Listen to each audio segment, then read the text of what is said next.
É através da nossa percepção que conseguimos organizar e entender a informação que recebemos através dos nossos sentidos.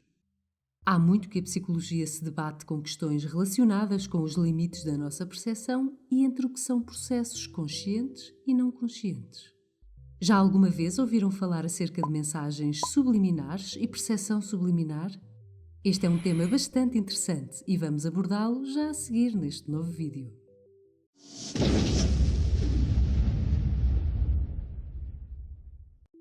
De uma maneira geral, podemos dizer que estímulos que estejam abaixo do nosso limiar de detecção ou identificação, como que despertam uma ativação não consciente. Esta é a nossa percepção subliminar, da qual não temos consciência, mas que pode, no entanto, influenciar o nosso comportamento. Mensagens subliminares são então qualquer tipo de estímulos, por exemplo, um som ou uma imagem, que aparentemente não detectamos porque se encontram abaixo dos limites da nossa consciência, mas que são percebidos pelo nosso subconsciente. Há alguma investigação acerca deste assunto anterior à década de 50 do século XX, mas foi durante esta década que a percepção subliminar começou a ter um grande destaque. Tudo começou em 1957, quando James Vicary apresentou os resultados de uma experiência que havia efetuado num cinema durante a exibição de um filme. Nos cinemas, os filmes são projetados a 24 fotogramas por segundo e Vicary projetou sobre alguns desses fotogramas frases: coma pipocas e também beba Coca-Cola, a uns rápidos 3 milissegundos, uma velocidade que aparentemente não conseguimos detectar, mas que é percebida pelos nossos olhos e o nosso cérebro é informado. Os resultados finais do estudo mostraram que após as pessoas verem o filme, o consumo de pipocas aumentou em quase 58% e a Coca-Cola em 18%. No entanto, a experiência de Vicary foi bastante contestada. E a verdade é que certos aspectos da metodologia usada foram mantidos escondidos, aparentemente por questões relacionadas com a patente. Mas os dados de um reteste não confirmaram os resultados obtidos e a experiência de Vicary foi considerada sem validade. Mas o interesse neste tema continuou. A ideia de que os nossos comportamentos podem ser influenciados por estímulos que não são detectados, pelo menos de uma forma consciente, reteve o interesse do público em geral, de investigadores, da indústria e até da política. Mas também levantou questões éticas. Afinal, será lícito fazer-se qualquer tipo de propaganda desta forma? As mensagens subliminares estão na base da criação de várias leis e códigos de ética relativos à publicidade.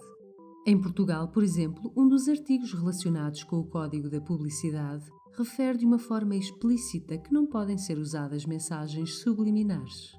No Brasil, as leis não proíbem de uma forma clara a utilização destas estratégias, mas o Código de Defesa do Consumidor permite a abertura de processos no caso das pessoas se sentirem enganadas com a publicidade. As investigações mais recentes têm tido em consideração estas leis e estes códigos de ética e por isso mesmo pegaram neste mesmo assunto de uma outra forma. Usaram, por exemplo, a música, que é um estímulo que captamos e conseguimos perceber conscientemente, e verificaram que esta pode influenciar o nosso comportamento de uma forma nem sempre consciente. É claro que os resultados destes estudos devem ser analisados com muita atenção e a generalização nem sempre deve ser feita. Por exemplo, uma investigação de 1982 analisou as vendas num supermercado, comparando alturas em que tinham músicas de fundo mais lentas e músicas de fundo mais rápidas. Segundo este estudo, o ritmo da música afetou significativamente o ritmo do fluxo de pessoas, ou seja, com um ritmo mais lento, as pessoas demoravam-se mais tempo no supermercado. Também verificaram que nas alturas em que o ritmo da música foi mais lento, as vendas também subiram. Isto é, os clientes, ao demorarem mais tempo no supermercado, também compravam mais. Um outro estudo, desta vez de 1999, fez também um teste com música num supermercado. Na secção de vinhos, tentaram verificar se música francesa e música alemã iriam influenciar na compra de vinhos franceses e vinhos alemães. E de facto encontraram esses resultados. Nos dias em que passavam música francesa, eram vendidos mais vinhos franceses, e nos dias em que passavam música alemã, eram vendidos mais vinhos alemães. Mas afinal, podemos dizer que os nossos comportamentos podem ser controlados por algum estímulo externo e de uma forma não consciente?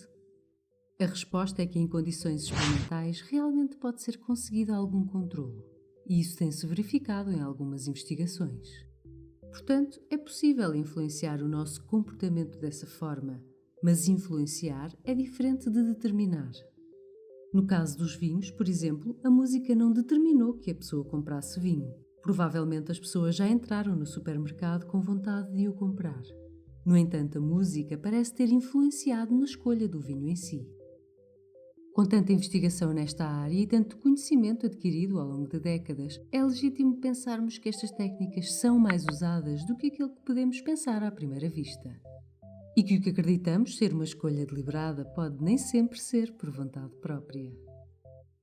Subscreva o nosso canal para ver mais vídeos. Deixe o seu like e partilhe, ajude-nos a crescer. Muito obrigada e até ao próximo vídeo.